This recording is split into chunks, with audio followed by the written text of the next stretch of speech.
recently we've gone back through and have redone or taken another fresh look at the categorizations or archetypes of every hero in Marvel Rivals. We've done tanks, we've done DPS, and now it's time for the supports. I'll be honest, I'm a little bit nervous about making this video at the time that I am. Ultron's release is right around the corner. He's coming in season 2.5, but there's quite a bit in here that I feel like is fresh, is very new in fact. In case you've never been here before, we're going to talk about the categories, the 3 types of categories of supports, so that you can understand what your team needs and what the enemy team will likely be weak to in a strategic sense. It's important to understand that supports operate within the context of a team, so unlike a DPS who is just dueling one thing to another and their counters make very obvious sense, supports are more of a broad strategy and category. I'm going to try to explain my thought process as best as I possibly can for each of these, so definitely let me know in the comments if there's something that you are a little bit confused on, okay? We're going to start with the lifelines. These are your core supports, in other words, your main supports. Every single team needs at least, from my math, 80% of a lifeline. In other words, their combined healing, or the combined archetypes would be rather to say, needs to be at least 80% for your team to work in most cases. Obviously, grain of salt with all of that, right? Lifelines, high healing focus and a low damage focus. I feel like talking about them in terms of not instead their actual damage output and healing output, but instead of how much time they're actually spending, or rather how the characters are designed to spend their time, is a lot better. So lifelines, while they can have good damage, which we'll talk about in just a bit with the archetypical lifeline, they instead spend most of the time actually healing. Their defense, as all supports do, they have some way of protecting themselves, often comes from some form of stun or other form of crowd control, something to keep enemies off of them for an extended period of time so that the rest of the team can likely do something about them more often than not. They have mobility that's designed around run back tools. In other words, they don't have big burst mobility, nor do they have this insane get from point A to point B sort of thing, but instead it's just generally faster from them to run, let's say, back from their spawn back to the rest of the team. They also are most notably known for their defensive ults. These I lovingly call the anti-Seabear circles. These are ults that are the ones that are reactively popped whenever a damage ult is popped or a tank ult is popped or whatever the case may be. These are the turn off the damage type of ults. Let's move into the playmakers. These are supports that are barely a support. They heal, but a lot of their playstyle operates actually a lot closer to how, say, like a DPS might operate. That doesn't necessarily mean that their damage is better, it just means that all of their kit is very DPS coded, if that makes sense. Playmakers have a pretty much equal split, 50-50, medium focus on healing, medium focus on dealing damage. If they aren't just heal botting, they're probably looking for kills themselves. On top of this, they have defense from escape abilities. They're basically the dive version or the flank version of a support, which means that they have incredibly good burst mobility when it's needed. And just in general, on top of this, on top of their abilities giving them escape and evasion, they're also just generally highly mobile. Again, this will make a lot more sense as we're talking about the specifics, but I'm hoping that you already have a couple heroes in mind when I'm discussing this category. And lastly, for their ults, these ults are damage focused. It doesn't necessarily mean that their ults deal damage, but rather that they are more focused on enabling the team in some capacity to deal damage. Or they just deal damage. Both also fall under this umbrella. Lastly are the utilities. These are heroes that have low focus on healing. They don't do it all the time. It typically comes in burst, but a high focus on damage. Again, they're sort of like DPSs, but they lack some of the mobility tools. They instead trade this off for really good and often ranged damage. Their defense comes from some form of damage negation, something that can keep them alive despite their little to no mobility. And their ults are support ults in the academic sense, but they're not supporting often through healing directly. Oftentimes, these supports tend to be supports that are enabling a different kind of thing. They're often defensive, but not in the same way that the anti-Seabear circle of the lifelines will be. Okay, now that we hopefully understand that, let's now talk about each of the heroes individually and talk about their percentage. Adam Warlock is 100% a utility. He is the embodiment of that utility playstyle. He has an extremely high skill ceiling and he often builds his entire team around this quick burst of healing, but is spending the rest of his time dishing out high, long-range damage that is hampered by his inability to protect himself outside of his damage negation. He has no way of getting away from targets, which often can lead him to being a sitting duck. But again, that damage is extremely threatening. So easy to corner,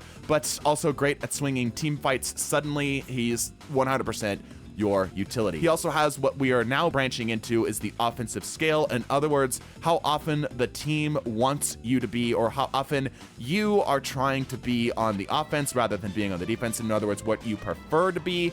We placed Adam Warlock on sort of a defensive side of things at an offensive scale of 2. Again, let me know in the comments if you have a disagreement. And of course, while you're there, be sure to subscribe. Most of you aren't, and it makes me feel sad. Okay, moving on. Cloak and Dagger. We previously had them at basically an everything category. We had them at basically a 33, 33, 33 for everything. And while I think that's a fine way to look at it, I think it's far more accurate to say Cloak and Dagger is 80% lifeline, 20% playmaker, with an offensive scale of 4. They are weird. They swap off of their playstyles literally at the press of a button, and Cloak and Dagger's damage is kind of low overall, but it's very reliant on forms of evasion in order to keep themselves alive, whether it be Cloak's Total Vanish, keeping his team alive basically by making them invincible for a small period of time, or the Veil, which yes is a form of increasing damage, but is more used as an escape tool to blind targets and get away, is much more, I believe, of a playmaker thing rather than perhaps a utility. So I think that it's better to look at Cloak and Dagger as that major, most of the time they're spending their time healing, but they also have that brief period of time where they are making plays themselves. Their ult is also terrible for damage as it's only 30 DPS. Cloak's basic damage attack is 60 or 75 or something like that. But it is good at controlling space, which is very playmaker coded. Invisible Woman. We previously had Invisible Woman as a 50-50 lifeline utility, but I think it's more accurate to say that Invisible Woman is 80-20 lifeline utility, with an offensive scale of 3. Invisible Woman has some incredible healing, can absolutely solo heal a game, and this incredible healing mixed in with the utility and damage negation tools makes her very scary in the meta. She's much more trying to keep things at bay while keeping her team alive and negating any incoming damage through big bursts of healing, as well as her shield literally blocking incoming damage. Next is Jeff the Landshark, who we previously had at a 50-50 playmaker and lifeline, but as we understand the playmaker category better, I think we've categorized it and given it a more clear archetype. I believe that Jeff is actually 100% a playmaker. He's basically a flank in the support category, in the strategist role, with an offensive scale of 5.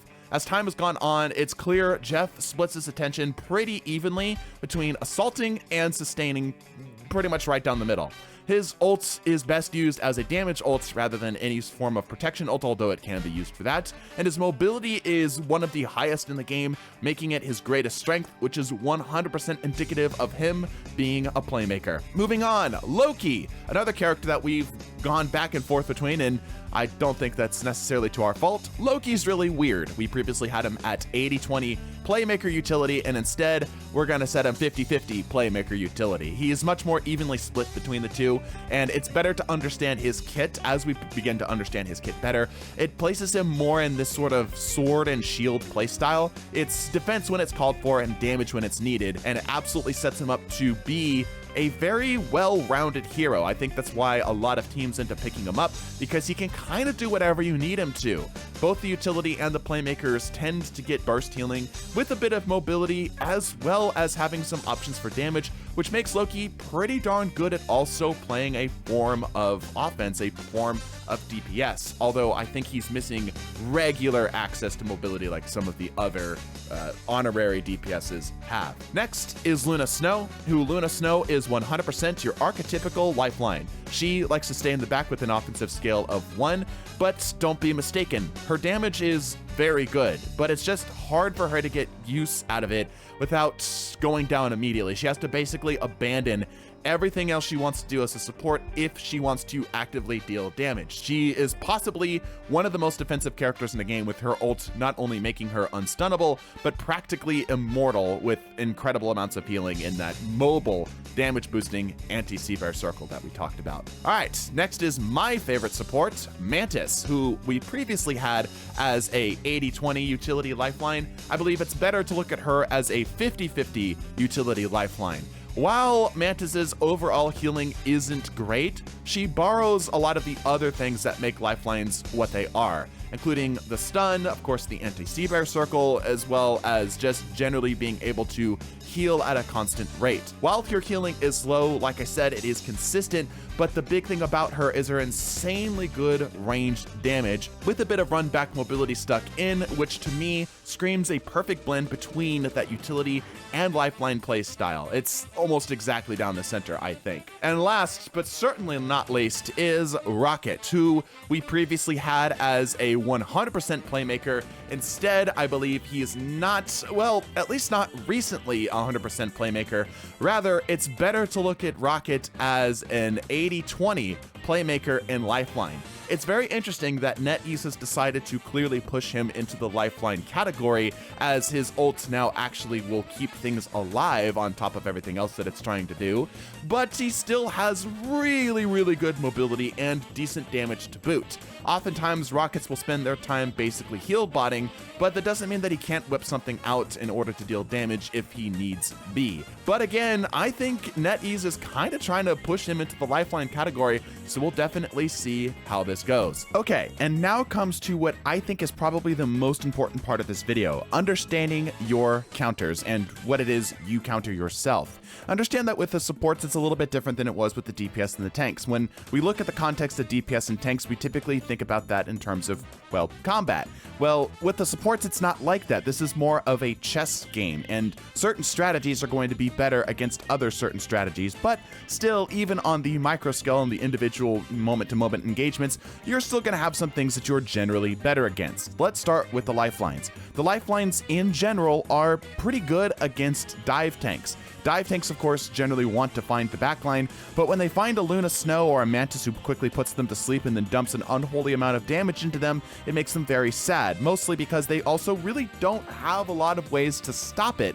They just kind of have to dive and pray. For the DPSs, they're very good against Brawl. Similar situation to the tanks, just, you know, on a smaller health bar scale.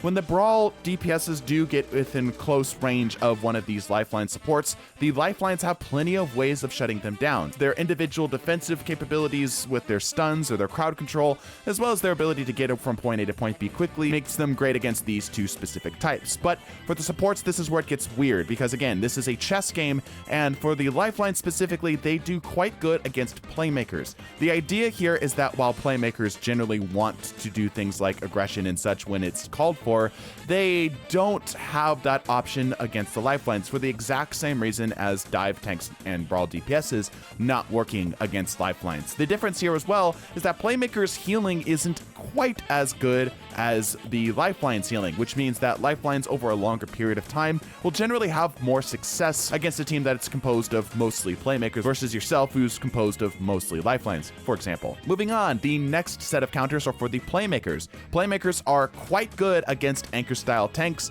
and for their DPSs against sustain type DPSs. Let's explain each. Anchor tanks want targets that are capable of standing still, as they have great range and their shield to block incoming damage, but what happens if something outmaneuvers that or is so hard to hit that it's just not worth their time? Well, that would be things like Rocket or, of course, Jeff, who just simply don't care about Magneto or Strange. They can stay outside of their range of close proximity and range them out while still pumping in damage at alternate angles if they so need, and because the anchors don't have as great damage out front as some of the other tanks might, they don't really have to worry about their slightly lower than average healing overall, letting their team down. And for the DPSs, while every support is bad against a shotgun to the face, it's kind of difficult for sustainer type characters to get into a position where they can actually effectively pin them down. Sustainers need longer term damage in order to shut them down, something that the playmakers don't give them. And they also have tools to defend themselves just as well, making it quite hard for the sustainer DPS to do anything against them. And lastly, for the supports, this is the utility. Think a similar situation to what we described with the lifelines being good against the playmakers is in a similar category here with the playmakers versus the utility. Playmakers generally have better, longer-term overtime healing, allowing their team to stay in the fight longer than the utilities would potentially like. And because utilities also have a hard time hitting the tiny hitboxes of the playmaker-style supports with their advanced movement, it just is really not a great encounter in general, unless the playmakers foolishly decide to try to stand still and 1v1 damage versus damage against a utility, which I don't know if many players are going to try to do that. And lastly, of course, are the utilities. Utilities are very good against brawl tanks. Not only do they effectively turn off the brawl tank's whole thing of, turning off their damage by damage mitigation means, but brawl tanks are kind of sitting ducks for the utilities' high damage. And because brawl tanks also don't have the best mobility, good mobility, but not the best mobility,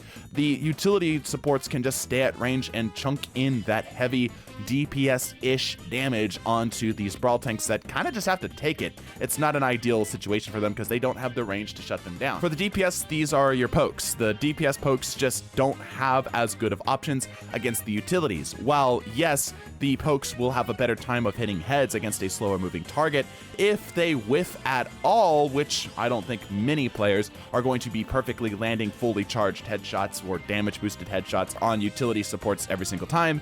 They can immediately realize the situation and heal it right back up in the blink of an eye, something that both the playmakers and the lifelines don't have the luxury of doing. And on top of this, if they do feel like they're about to get into something dangerous, they can use their damage negation tools to keep themselves alive or even scout an area out. Not to mention, they can also fight back, something that the other two really can't do consistently. The utility's high range and high damage allows them to effectively duel with poke DPSs. And for the counters for their supports, they are pretty good against lifelines. A similar situation to why poke DPSs are good against lifelines. Lifelines struggle to heal themselves. Oftentimes, it's often slow, consistent, but slow, something that the utilities can absolutely take advantage of. Even though they don't have the mobility to do anything about it, they can just overwhelm or burst down lifeline-style supports, making them a pretty good option if the enemy team is running a lot of them. But those are all of my thoughts. I would love to hear your thoughts in the comments down below because my goal is, like stated, to help you guys out. So if this helped you out, be sure to subscribe, leave the video a like so I know that we can keep making these and you guys will keep enjoying them, and I'll catch you guys in the next video. Bless your faces, deuces.